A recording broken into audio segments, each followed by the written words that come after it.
All right, started. Okay.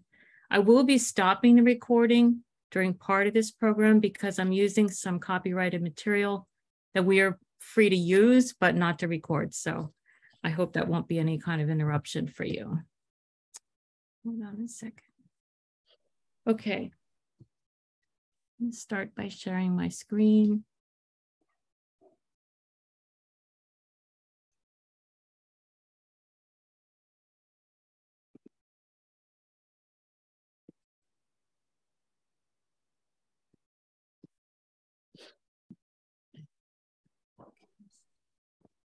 So tonight we're going to be talking about microaggressions.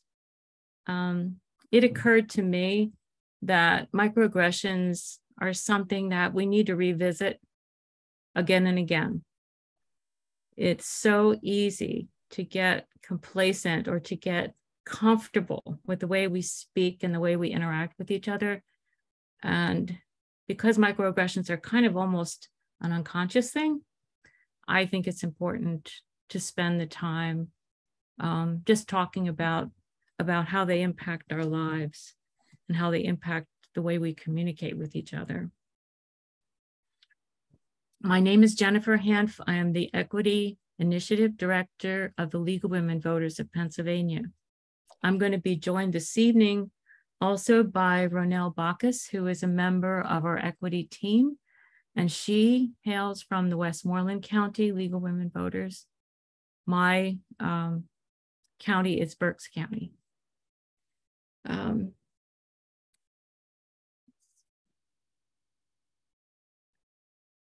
Ronelle, have you come in? I don't see her yet. Okay, I think she's still on the road. So I will start with the land acknowledgement. We begin our time together with the land acknowledgement. Colonial Pennsylvania boundaries were first drawn in 1681 over original nations' land. We acknowledge the ownership of original Haudenosaunee Confederacy, and we name the great nations of the original Pennsylvania area: the Erie, Iroquois, Quincy, Delaware, Shawnee, Ohio Valley, Susquehannock, and Lenape. We honor all original nations of the past and those living amongst us today.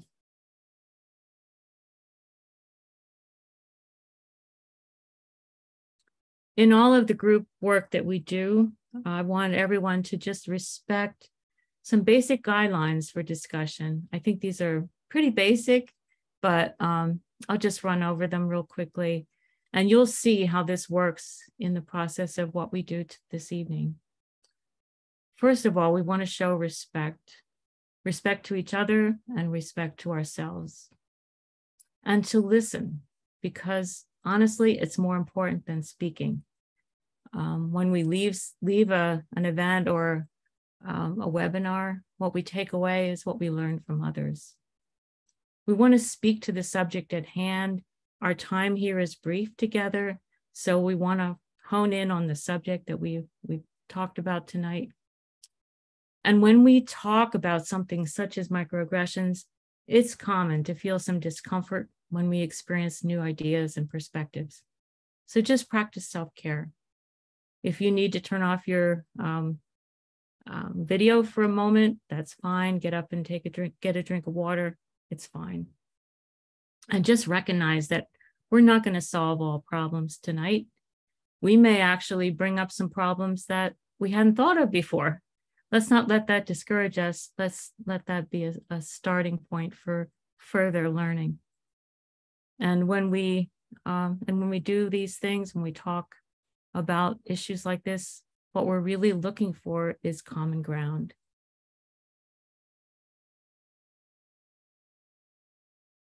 So we have essential questions to ask about microaggressions. This is kind of like our framework for what we're going to do this evening. We're going to ask, what is a microaggression? Basically, let's define this. Let's have a common definition. And another thing is to understand why microaggressions are so important to your league and to the work that you do with advocacy. And if you are not a league member, welcome. This has ramifications in life, no matter where we work, no matter where we are. And if we do, and I want to say to non-members, if I am talking about something that has to do with the league, you know, that I urge you to learn more about the League of Women Voters and the work we do with civic engagement. But I have, like I said, I'm sure that you know most of what we talk about here in terms of voting rights and civic engagement has ramifications over our whole country. And so we want to ask why we should learn how to interrupt microaggressions. Not just acknowledge that they exist, but what can we do to interrupt microaggressions in ourselves and in others? And what should you do if you learned you committed a microaggression? So those are some of the topics that we'll be touching on this evening. And by no means are we going to be solving everything, but it gives us a starting point. Okay. I want to do... Jennifer, excuse me. For me, the slide is not centered on the screen. It's cutting off the bottom. Oh, it is? Okay. Yeah. I don't know if you can do something about that or if it's just me. It may be just you. I can't see the whole screen. Okay. I'll tell you what I'm going to do. I'm going to stop share. Okay. Hold on. I tried something new, and it may be that it wasn't. I tried something new because I thought it might make it easier to see it. I tried to do it on presenter's view, but maybe that doesn't work. So let me see. Let me try it again.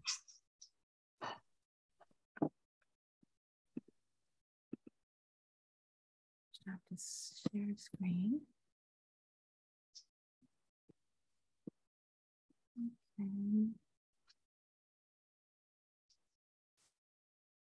There we go, sharing screen. Oh, yeah, that's better. That's now better. You can see it. You can see the smaller view. Okay, try the slideshow. See if that Okay. works. Okay, now let's see if the slideshow works. What does that look like? Yeah, much better. Thank you. Much better. Okay. So, okay, lesson learned. The presenter view is not so great for Zoom. All right. I just, what I'm going to do is I'm going to start by showing two videos. They're about 5 minutes each. And I'm going to talk about just a little bit about what they are. We're going to have a little discussion after the two. I just want to set it up with just explaining what they are. So the first video that we're going to see is called Little Lessons in Microaggressions by Dr. Monica Smith. She is the Director of Diversity at Augustana College in Illinois. I received permission from Augustana College to show this video, but I do not have permission to record it. So what we need to do is to not record it. And let me see if I can figure out how to. There we go, stop recording. Okay, I'm going to stop recording and we'll show the video. We're going to show that one first. And what she talks about is basically what a microaggression is, how it interacts in our kind of back and forth, the effect of a microaggression. I think you'll enjoy her explanation.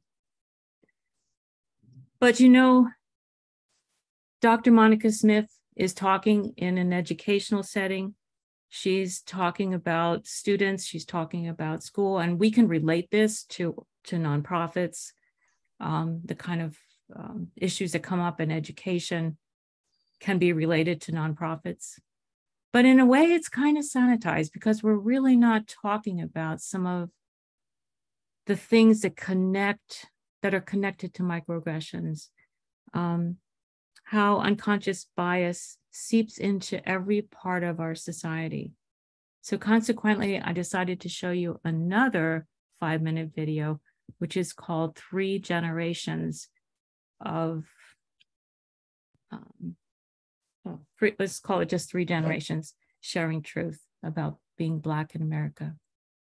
So for the first one, think of it as learning a little bit about microaggressions and what they are and how they show up in our lives. And 2, think about how microaggressions can impact an entire life. Start with Monica.